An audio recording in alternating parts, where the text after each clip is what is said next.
Hello students, welcome to GNV competitive coaching. ఈ channel ద్వారా నేను టెట్ సంబంధించి ఆంధ్రప్రదేశ్ మరియు తెలంగాణలో జరిగేటువంటి టెట్కి సంబంధించి మ్యాథమెటిక్స్, ఇంగ్లీష్ అలాగే ఫిజికల్ సైన్స్ సంబంధించిన కంటెంట్ మరియు ప్రీవియస్ ఇయర్ క్వశ్చన్స్ వీడియోస్ చేస్తూ ఉంటాను.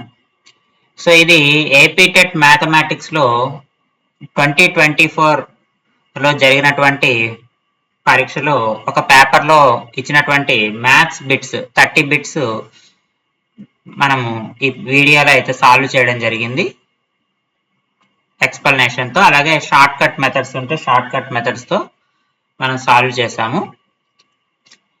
సో రాబోయే వీడియోలో టీజీ టెట్కి సంబంధించి కూడా ప్రీవియస్ ఇయర్ పేపర్స్లో ఉన్నటువంటి ప్రాబ్లమ్స్ అయితే సాల్వ్ చేయడం జరుగుతుంది.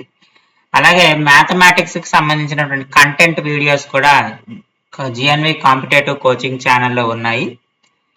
వాటిని మీరు ఛానల్ పేజ్లోకి వెళ్ళి యాక్సెస్ చేయొచ్చు, లేదా ఈ వీడియో డిస్క్రిప్షన్ బాక్స్లో నేను లింక్ ఇస్తాను, ఛానల్ లింక్ క్లిక్ చేసి మీరు ఆ వీడియోస్ ప్లేలిస్ట్లో కూడా ఉంటాయి, వాటిని మీరు యాక్సెస్ చేయొచ్చు. సో ఇది ఈ ప్రీవియస్ ఇయర్ పేపర్స్లో ఇది 5th పేపర్. ఇది ఆల్రెడీ 4 వీడియోస్ చేశాను. సో 4 పార్ట్స్ ఉన్నాయి, అవి కూడా మీరు ఛానల్ పేజీలో యాక్సెస్ చేయొచ్చు. సో లేట్ చేయకుండా మనము వీడియోలోకి అయితే వెళ్దాము. మీకు కంటెంట్ కనుక నచ్చినట్టయితే ఈ వీడియోని లైక్ చేసి షేర్ చేయండి. అలాగే జిఎన్వి కాంపిటేటివ్ కోచింగ్ ఛానల్ని సబ్స్క్రైబ్ చేయండి. మీకు తెలిసి ఎవరైనా టెట్ ఎగ్జామ్ ఏపీలో కానీ తెలంగాణలో కానీ రాస్తుంటే వాళ్ళకి ఈ వీడియోని అయితే షేర్ చేయండి. సో ఫస్ట్ క్వశ్చన్ అయితే మనం చూద్దాము. A shopkeeper Danayya has 113 palm leaf fans in his shop. Sharma wants to buy 226 palm leaf fans. The more number of palm leaf fans required to the shopkeeper to sell the fans. ఒక దుకాణదారుడు దానయ్య వద్ద 113 విసనకర్రలు ఉన్నాయి. Already he has 113. అయితే శర్మకు 226 విసనకర్రలు కావాల్సి వస్తే దానయ్య ఇంకనూ తన వద్ద ఎన్ని విసనకర్రలు ఉంటే అమ్మగలడు అన్నాడు. Already he has 113. సో అతని దగ్గర ఉండాల్సిన వాల్యూ మొత్తం కావాల్సింది ఎంత? 226. సో 113కి మనం ఎంత యాడ్ చేయాలి? ఇప్పుడు 113 యాడ్ చేయాలి. కాబట్టి ఆన్సర్ ఎంత అవుతుంది? 113 కనుక అతని దగ్గర ఉంటే అతను అమ్మగలడు. కాబట్టి ఆప్షన్ 2 మనకి కరెక్ట్ ఆన్సర్ అవుతుంది. నెక్స్ట్ చూడండి. 9 oranges can be packed in a box. పెట్టెలో 9 కమలాలు సర్దవచ్చు అంట. The number of boxes needed to pack 738 oranges. 738 కమలాలు సర్దాలి, 738 ఆరెంజెస్ సర్దాలి. ఎన్ని బాక్సెస్ లో అంటున్నాడు? ఒక బాక్స్ లో 9 అంట కదా. So 9 8 72, 1 8, 9 2s 18, so 0. So total number of boxes ఎన్ని? 82. So option 4 is the correct answer. Next చూడండి, ఇది చూడండి. 3/7 plus X is equal to 17/7. అయితే ఎక్స్ ఎంత అంటున్నాడు? X is equal to 17/7. Plus ఉంది కాబట్టి మైనస్ అవుతుంది, 3/7. 17 - 3 డినామినేటర్ ఈక్వల్ ఉంది కాబట్టి 17 - 3 అంటే 14/7 అంటే 2. So option 4 is the correct answer. Next problem చూడండి.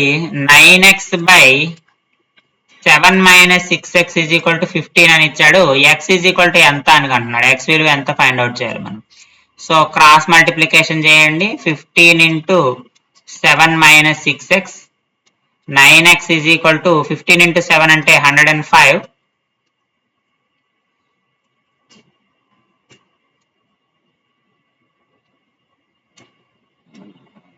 105 అవుతుంది. 105 - 15 6 90. 90x అవుతుంది. సో -90x ని పంపించేయండి. 90 + 9 ఎంత అవుతుందమ్మా? 99x is equal to 105. That implies x is equal to 105/99.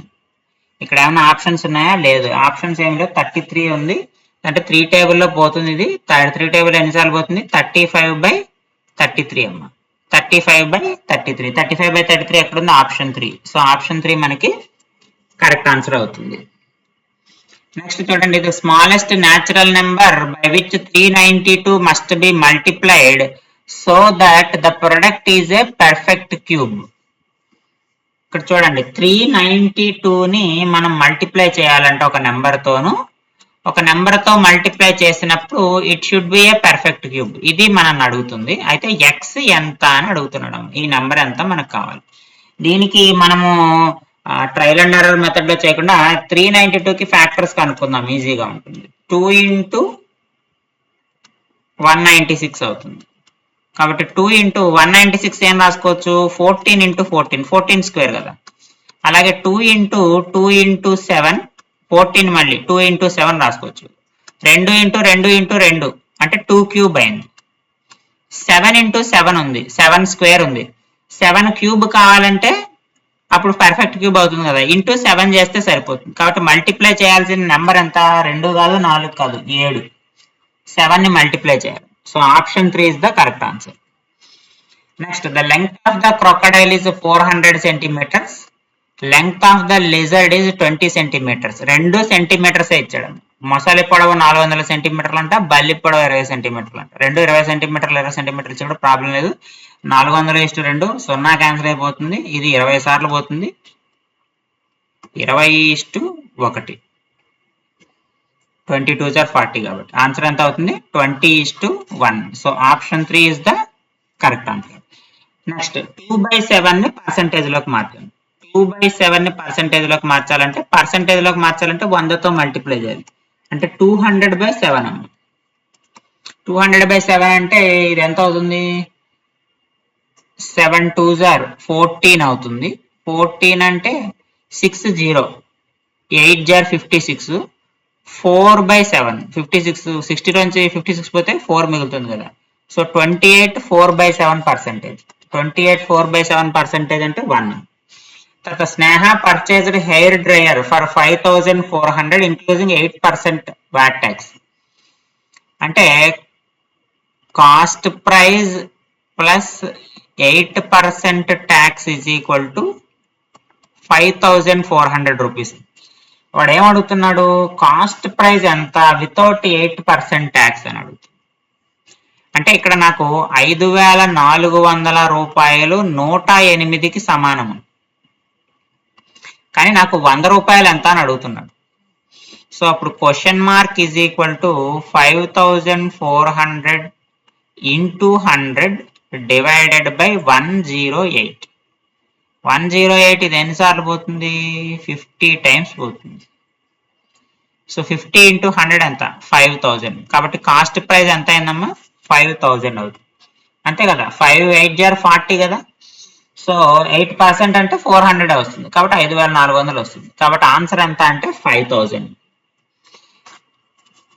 Next, the cost of the flower was is 120 rupees. Flower was cost 120 rupees. If the shopkeeper sells it for loss of 10 rupees, 10% నష్టానికి అమ్మితే selling price ఎంత అంటున్నాడు. Selling price కావాలి కానీ 10% loss కి అమ్ముతాడంట. 10% loss అంటే -12 కదా. 120లో 10% అంటే -12 కదా. సో -12 తీసేస్తే ఎంత అవుతుంది ఆన్సర్, 108 అవుతుంది. 120లోంచి 12 తీసేస్తే ఎంత అవుతుంది, 108 అవుతుంది. సో కాబట్టి 108 is the correct answer. 10% loss అంటే అంతే కదమ్మా. 120లో 10% అంటే 12 రూపీస్. సో ఇక్కడ 120లో 12 రూపీస్ తీసేయండి. అప్పుడు సెల్లింగ్ ప్రైస్ ఎంత అవుతుందంటే 108 రూపీస్ అవుతుంది. నెక్స్ట్ 15/35. దీనికి ఈక్వలెంట్ ఫ్రాక్షన్ తీసుకోమన్నాం. 3/7 అవుతుంది. అంటే 15 అంటే ఏం రాసుకోవచ్చు, 3 into 5 రాసుకోవచ్చు, 7 into 5 రాసుకోవచ్చు. 5 క్యాన్సిల్ చేస్తాము, అప్పుడు 3/7 అవుతుంది. 3/7 ఎక్కడుంది, ఆప్షన్ 4 ఉంది. Next, the runs scored in a cricket match by 11 players is as follows: 6 15 120 50 100 80 10 15 8 10 15. Find the mode of this data. ఈ డేటా యొక్క మోడ్ కనుక్కోమంటున్నాడు. సో దీంట్లో ఎక్కువ రిపీట్ అయినవేవో కనుక్కోవాలి. మోడ్ అంటే అదే కదా, మాక్సిమం రిపీట్ అయిన నెంబర్స్ ఏవో కనుక్కోవాలి. ఇక్కడ చూడండి, 6 ఒక్కసారే రిపీట్ అయింది. 10 2 టైమ్స్ రిపీట్ అయింది. 15 చూడండి, 15 3 టైమ్స్ రిపీట్ అయింది. అంటే 6 ఒక్కసారి వచ్చింది, 8 ఒక్కసారి వచ్చింది, తర్వాత 10 2 టైమ్స్ రిపీట్ అయింది, తర్వాత 15 3 టైమ్స్ రిపీట్ అయింది. ఇంకేమైనా రిపీట్ అయినాయా? తర్వాత 50, తర్వాత 80, తర్వాత 100, తర్వాత 120. సో ఇది కాబట్టి ఇందులో ఎక్కువ సార్లు రిపీట్ అయినటువంటి నెంబర్ ఏది? అదే కదా మనకి మోడ్. సో కాబట్టి మోడ్ ఈజ్ ఈక్వల్ టు ఎంత అవుతుందంటే 15 అవుతుంది. సో కాబట్టి ఆన్సర్ ఎంత? Option 3 15 is the correct answer. Next, find the perimeter of a triangle whose sides are 8, 7, 5 centimetres. 8, 7, 5 సెంటీమీటర్ల భుజాలు కొలతలు గల త్రిభుజం యొక్క చుట్టుకొలత అన్నాడు. చుట్టుకొలత అంటే a plus b plus c కదా, అంటే 8 plus 7 plus 5, 8 plus 7 15, 15 plus 5 20, 20 centimetres అవుతుంది. So 20 centimetres option 2 is the correct answer. Next, a parallelogram with 4 sides of equal length. Parallelogram 4 sides equal length అంట. Parallelogram 4 sides equal length. So ఏమవుతుంది? So మనకి ఇక్కడ square ఇచ్చాడు, rectangle ఇచ్చాడు, rhombus ఇచ్చాడు, trapezium ఇచ్చాడు. ఇక్కడ రాంబస్ అవుతుంది. Parallelogram with 4 sides of equal length అనేది మనకి ఏమవుతుందంటే రాంబస్ అవుతుంది. అంటే ఒక సమాంతర చతుర్భుజము 4 వైపులా సమాన పొడవు ఉంటే యాక్చువల్ గా పారలెలోగ్రామ్ ఈ రకంగా ఉంటుందండి. 4 sides ఈక్వల్ ఉండవు. సో ఇది పారలెలోగ్రామ్. ఇప్పుడు ఏమంటున్నాడు? 4 sides ఈక్వల్ అంటున్నాడు. 4 sides ఈక్వల్ ఉన్నదాన్ని మనం రాంబస్ అంటాం. ఎందుకంటే 4 sides రాంబస్ లో ఈక్వల్ ఉంటాయి. స్క్వేర్ అంటే 4 sides ఈక్వల్ ఉండాలి అండ్ ఈచ్ యాంగిల్ మనకి 90 degrees ఉండాలి. రెక్టాంగిల్ లో ఈ సైడ్స్ ఈక్వల్ ఉండవు, అలాగే ట్రెపిజియం లో కూడా సైడ్స్ ఈక్వల్ ఉండవు. కాబట్టి స్క్వేర్ గానీ రాంబస్ గానీ అవుతుంది. అక్కడ స్పెసిఫిక్ గా ఓన్లీ సైడ్స్ మాత్రమే అన్నాడు కాబట్టి మనం ఇక్కడ దీన్ని రాంబస్ గా తీసుకోవాలి. Next, if 2 cubes are placed side by side then dimensions of the resulting cuboid be. So 2 గణాలు పక్కపక్కనే ఉంచగా ఏర్పడిన దీర్ఘగణం కొలతలో మార్పులు ఎక్కడ వస్తాయని అడుగుతున్నాడు. అంటే పొడవులో వస్తుందా, వెడల్పులో వస్తుందా అని అడుగుతున్నాడు. ఇక్కడ ఇది ఒక గణం, ఇదొక క్యూబ్ అమ్మ. Let us consider it is a cube. So ఇప్పుడు ఏం చేయాలి మనము? ఈ క్యూబ్ ని సిమిలర్ గా ఏం చేసాం మనము? ఇంకో క్యూబ్, ఇలాంటి క్యూబ్ నే తీసుకొచ్చి దీన్ని పక్కన పెట్టాం. ఇదే కదా సేమ్. సో ఈ cube length L, breadth B, H, height. So ఇప్పుడు నేను దీన్ని యాడ్ చేయడం వల్ల ఏమైంది? లెంగ్త్ పెరిగింది, నాకు L ప్లస్ L అయింది. కానీ బ్రెడ్త్ అదే ఉంది, ఎంత ఉందో అంత ఉంది. హైట్ కూడా అంతే ఉంది. సో B గాని H గాని మారలే. అంటే వెడల్పు మారదు, ఎత్తు మారదు. ఏది మారింది? లెంగ్త్ మారింది. లెంగ్త్ కూడా ఎలా అయింది? Length is equal to 2L అయింది. ఇంతకుముందు L ఉంది, పెరిగింది. సో కాబట్టి ఇక్కడ ఏమిచ్చాడన్నా? కేవలం ఎత్తు మాత్రమే తగ్గుతుంది అన్నాడు. కాదు, పొడవు మాత్రమే పెరుగుతుంది. Length is the only measurement which increases. So option 2 is the correct answer. Length decreases అన్నాడు, వెడల్పు తగ్గుతుంది అన్నాడు. లేదు, కేవలం పొడవు మాత్రమే పెరుగుతుంది కాబట్టి option 2 is the correct answer. Next, sum of the 3 angles of triangle. ఇది వెరీ సింపుల్ క్వశ్చన్, 180 degrees. ఈ విషయం మనకు తెలిసింది. Next, angles are measured in degrees. Angles, కోణాలను ఎందులో కొలుస్తాం మనము? డిగ్రీలో కొలుస్తాము. సో ఆప్షన్ 2 కరెక్ట్ ఆన్సర్ అవుతుంది. నెక్స్ట్ ఇక్కడ L² plus M², M² plus N², N² plus L², 2LM plus 2MN plus 2NL add చేయమంటున్నాడు. అంతే, సంకలనం చేయండి అన్నాడు. ఏమవుతుంది? ఇక్కడ ఆల్రెడీ రెండు ఉన్నాయి. 2L² plus 2M² plus 2N² plus 2LM plus 2MN plus 2LN. అలాంటిది ఎక్కడుందమ్మా? ఇక్కడ ఉంది, option 3. So option 3 is the correct answer. Next చూడండి, ఫ్యాక్టరైజేషన్ రాయమన్నాడు. m⁴ minus 256. దీన్ని ఏం రాసుకోవచ్చు? m² హోల్ స్క్వేర్ మైనస్ 16² రాసుకోవచ్చు. అంటే a² మైనస్ b² ఫార్ములా రాయండి. m² minus 16 into m² plus 16. a² minus b² is equal to a plus b into a minus b. ఈ formula వాడుతున్నాం.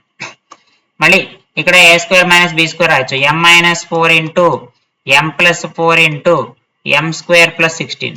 ఇచ్చిన ఆప్షన్స్ లో ఎక్కడ ఉంది? అది option 4. Option 4 is the correct answer. Next, charge of the electron 0.0000016 ఇచ్చాడు.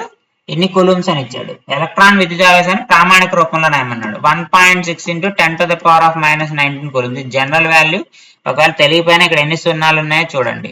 ఇక్కడ 3, ఇక్కడ 3, ఇక్కడ 3, ఇక్కడ 3, ఇక్కడ 3, ఇక్కడ 3 ఎన్ని అయినాయమ్మా? 1 2 3 4 5 6 ఎన్ని అయినాయి? 18 అయినాయి. ఒక స్థానం +1 యాడ్ చేయండి 19 అంటే 10⁻⁻19 కదా. 1.6 ఇంటూ 10⁻⁻19 కూలుంబ్స్. ఆప్షన్ ఎక్కడుంది మనకి? 1.6 ఇంటూ 10⁻⁻19 ఆప్షన్ 3 ఉంది. నెక్స్ట్ ఇది చూడండి. Next the value of expression. So ఒక ఎక్స్ప్రెషన్ ఇచ్చారు మనకి 2 into a² plus ab plus 3 minus ab when a is equal to 5 b is equal to -3. So a 5 b -3 అయినప్పుడు ఈ వాల్యూ ఎంత అని అడుగుతున్నాడు. సబ్స్టిట్యూట్ చేసేయండి డైరెక్ట్ గా. 2 ఇంటూ a² అంటే 25, ab అంటే ఎంత అవుతుంది? -15 అవుతుంది. రాయండి ప్లస్, ఎందుకంటే 3 5 15, b -5 కాబట్టి మైనస్ వస్తుంది. 3 ఇక్కడ ఆల్రెడీ మైనస్ ఉంది. a ఇంటూ b -15 అవుతుంది. 25 - 15 ఎంత? 10 plus 3 minus into minus plus 3 15. So 20 plus 18 అంటే ఎంత అయింది? 38 అయింది. 38 అంటే option 1. Option 1 is the correct answer. Next ఇక్కడ చూడండి అమ్మా, 150 కేజీలంట 30 గ్రాములు డివైడెడ్ బై 30 అంట. సో ఇది ఇందులో ఎన్నిసార్లు పోతుంది? 5 సార్లు పోతుంది. ఇది ఇందులో ఒకసారి పోతుంది. అంటే ఎంత అయిందమ్మా? 5 కేజీలు 1 గ్రాము. అదే ఆన్సర్. 5 కేజీలు 1 గ్రామ్ ఎక్కడ ఉంది? ఆప్షన్ 3 ఉంది. Next, a bus depart from the terminal at 11:20 AM 11:20కి బయలుదేరిందంట and arrives the destination at 2:40 PM 2:40కి. 2:40 కంటే మనం ఏం రాసుకుందాం? రైల్వే టైమింగ్ లో 14:40 అని రాసుకుందాం. 14. How long did the bus travel? ఆ బస్సు ఎంతసేపు ప్రయాణించింది అడుగుతున్నాడు. తీసేయండి. 20 నిమిషాలు 4 1 3 గంటల 20 నిమిషాలు అమ్మ. 3 గంటల 20 నిమిషాలు లేదంటే 3.20. సో 3.2 అనేది option 4 is the correct answer. Next, find the height of the cylinder whose base area is 180 cm² and volume is 900 cm3. So volume ఇచ్చాడమ్మా. వాల్యూమ్ 900 cm3 ఇచ్చాడు. అంటే πr²h అదే కదా సిలిండర్ది. ఇప్పుడు base area A is equal to ఎంత? πr². Base area అంటే అంతే కదా. ఇది సిలిండరు, ఇది సిలిండరు, ఇది రేడియస్. సో బేస్ ఏరియా అంటే πr² అవుతుంది. ఇది హైట్. ఇది సో ఇప్పుడు πr² ఎంత ఇచ్చాడు? 180 cm² ఇచ్చాడు. నాకు హెచ్ కావాలి, ఎత్తు కావాలి. ఎత్తు కావాలంటే ఏం చేయాలి? వాల్యూమ్ బై ఏరియా చేయాలి. πr²h బై πr² అవుతుంది ఈజ్ ఈక్వల్ టు హెచ్ అవుతుంది. సో πr²h ఎంత ఇచ్చాడు? 900 ఇచ్చాడు. πr² ఎంత ఇచ్చాడు? 180 ఇచ్చాడు. 0 0 క్యాన్సిల్ అయిపోతుంది. 18 5 95 సెంటీమీటర్లు అవుతుంది. హెచ్ ఈజ్ ఈక్వల్ టు 5 సెంటీమీటర్లు. Option 3 is the correct answer. Next, find the area of circle whose radius is 14 mm. r is equal to 14 mm అని ఇచ్చాడమ్మా. Area is equal to πr² కడతాం. 22/7 వేసుకుంటాము. 14 ఇంటూ 14 రాసుకోండి. ఇది 2 టైమ్స్ పోతుంది. 22 into 28 8 2 16 1. So 176 అంటే 616 అవుతుంది. సో 616 mm², చదరపు మిల్లీమీటర్లు. So option 1 is the correct answer. ఇప్పటి వరకు మనము కంటెంట్ కి సంబంధించిన ప్రాబ్లమ్స్ అన్ని సాల్వ్ చేసాము.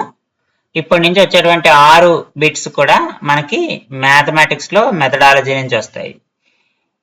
ఇప్పటి వరకు ఈ వీడియో కనుక మీకు నచ్చినట్టయితే లైక్ చేసి షేర్ చేయండి. అలాగే మరిన్ని వీడియోస్ అండ్ అప్డేట్స్ కోసము జిఎన్వి కాంపిటేటివ్ కోచింగ్ ని ఛానల్ ని సబ్స్క్రైబ్ చేయండి.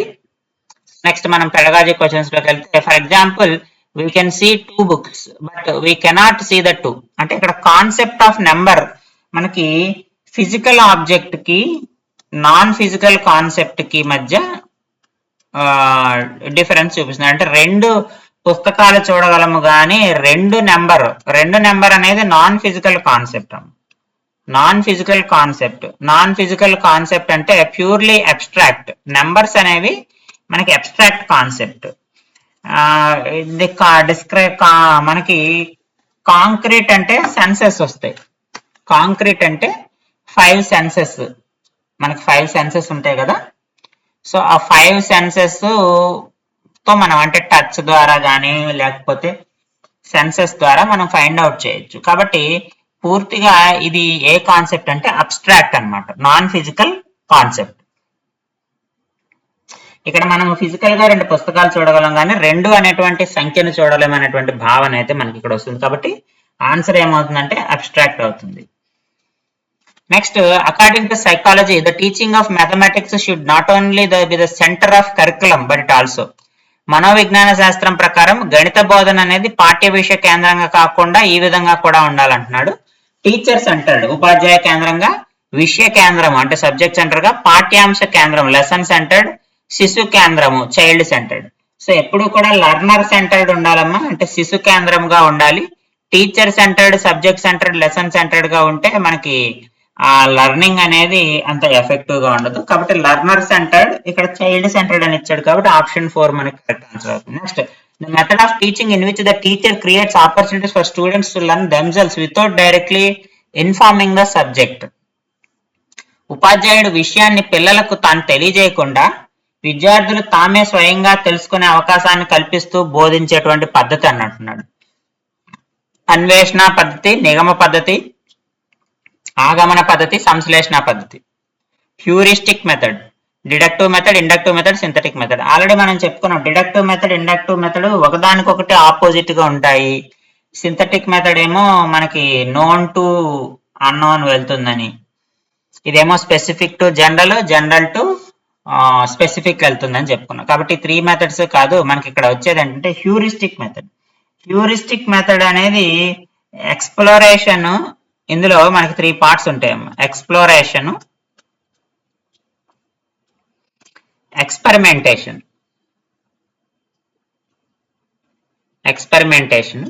అలాగే ప్రాబ్లం సాల్వింగ్. ఈ 3 భాగాలు అయితే ఇందులో ఉంటాయి. సో ఇండక్టివ్ మెథడ్ కూడా కొద్దిగా ఈ రకంగానే ఉంటుంది కానీ బట్ దాంతో పోల్చుకుంటే ఇండక్టివ్ మెథడ్ తో పోల్చుకుంటే హ్యూరిస్టిక్ మెథడ్ అనేది ఇంకా కొంచెం ఎక్కువగా, అంటే స్టూడెంట్స్ ఇన్వాల్వ్మెంట్ ఎక్కువ ఉంటుంది, అలాగే వాళ్ళు నేర్చుకోవడానికి అవకాశం అనేది ఎక్కువగా ఉంటుంది. డిడక్టివ్ మెథడ్ అనేది ఎక్కువగా టీచర్ సెంట్రిక్ అప్రోచ్ లోకి వెళ్ళిపోతుంది, నిగమన పద్ధతి అనేది. సో అందువల్ల దీనికి కరెక్ట్ ఆన్సర్ ఏంటంటే ఆప్షన్ 1 హ్యూరిస్టిక్ మెథడ్, అన్వేషణ పద్ధతి. తర్వాత ప్రశ్న, the following consist of necessary material to teach so many concepts in mathematics in understandable way. Textbook, పాఠ్య పుస్తకము, blackboard or green board, mathematics library, notebook. So simple question ఇది, options అన్ని ఇచ్చాడు. Mathematics library అనేది correct answer. ఎందుకంటే గణితంలో ఎన్నో అంశాలు సులభంగా కన్ను కట్టే విధంగా బోధించడానికి అవసరమైన సామాగ్రి పాఠ్య పుస్తకం కాదు, బ్లాక్ బోర్డ్, నోట్బుక్ కాదు, మ్యాథ్స్ లైబ్రరీ, గణిత ప్రయోగశాల. Next, the organisation responsible for the preparation and development of state syllabus text books at state level. రాష్ట్ర సిలబస్ కు సంబంధించి రాష్ట్ర స్థాయిలో పాఠశాల స్థాయి విద్యా పాఠ్య పుస్తకాలు రూపొందించడం, అభివృద్ధి పరచడం ఎవరు చేస్తారు? SCERT చేస్తుంది. సో కాబట్టి option 3 is the correct answer. Next చూడండి, which type of questions allows the students to present the answers with more creativity and independent. విద్యార్థులు స్వేచ్ఛాయుత సమాధానాలు ఇవ్వడానికి అవకాశం ఉండి సృజనాత్మక శక్తిని ఎక్కువగా ప్రదర్శించడానికి అవకాశం ఉన్న ప్రశ్నలు. చూడండి, ఆబ్జెక్టివ్ టైప్ క్వశ్చన్స్ అంటే విషయనిష్ట ప్రశ్నలు, అందులో మనకి సృజనాత్మకత ఎక్కడ కనిపిస్తుంది? కాబట్టి కాదు. ఫిల్ ఇన్ ద బ్లాంక్స్ కూడా కాదు, ట్రూ ఆర్ ఫాల్స్ కూడా కాదు. వ్యాస రూప ప్రశ్నలు is the correct answer. SA type questions లో అయితే వాళ్ళ సృజనాత్మకతను వాళ్ళు చెక్ చేసుకోవడానికి అవకాశం ఉంటుంది. కాబట్టి ఆప్షన్ 4 వ్యాస రూప ప్రశ్నలు, SA type questions is the correct answer. ఇవి ఈ వీడియోలో మనకి previous year question paper number 5 లో వచ్చినటువంటి 30 క్వశ్చన్స్, 24 కంటెంట్ బిట్స్, అలాగే 6 మెథడాలజీ బిట్స్ మనం సాల్వ్ చేయడం జరిగింది. ఈ వీడియో కనుక మీకు నచ్చినట్టయితే లైక్ చేసి, షేర్ చేసి, సబ్స్క్రైబ్ చేయండి. అలాగే మీకు తెలిసిన వాళ్ళు ఎవరన్నా టెట్ ఎగ్జామ్ రాస్తున్నట్టయితే ఆంధ్రప్రదేశ్ అండ్ తెలంగాణలో వాళ్ళకి ఈ వీడియోస్ అయితే షేర్ చేయండి. ఈ GNV కాంపిటేటివ్ కోచింగ్ ద్వారా టెట్ ఎగ్జామ్ కి సంబంధించి మ్యాథమెటిక్స్, ఇంగ్లీష్, అలాగే ఫిజికల్ సైన్స్ కి సంబంధించిన వీడియోస్, కాన్సెప్ట్ సంబంధించిన వీడియోస్, అలాగే previous year question papers solve చేయడం, అలాగే important practice bits, important models ఏమొస్తాయో అవి కూడా మనం సాల్వ్ చేయడం అయితే జరుగుతుంది. కాబట్టి కంటెంట్ కనుక నచ్చినట్టయితే నా ఛానల్ సబ్స్క్రైబ్ చేయండి, అలాగే వీడియోని లైక్ చేసి షేర్ చేయండి. మీకు ఏమైనా ఇంపార్టెంట్ టాపిక్స్ కావాల్సి ఉంటే మ్యాథమెటిక్స్లో కానీ ఇంగ్లీష్లో కానీ లేదా ఫిజికల్ సైన్స్లో కానీ లేదా ఏదైనా టాపిక్లో మీకు డౌట్ ఉండి ఏదైనా ప్రాబ్లంలో డౌట్ ఉన్నా కానీ కామెంట్ బాక్స్లో పోస్ట్ చేయండి. దానికి సంబంధించినటువంటి ఆన్సర్ ఇవ్వడానికి నేను దాని మీద ఆన్సర్ చేసి మీకు వీడియో అయితే పోస్ట్ చేయడం జరుగుతుంది. మరిన్ని వీడియోతో మళ్ళీ కలుద్దాము. Thank you for watching.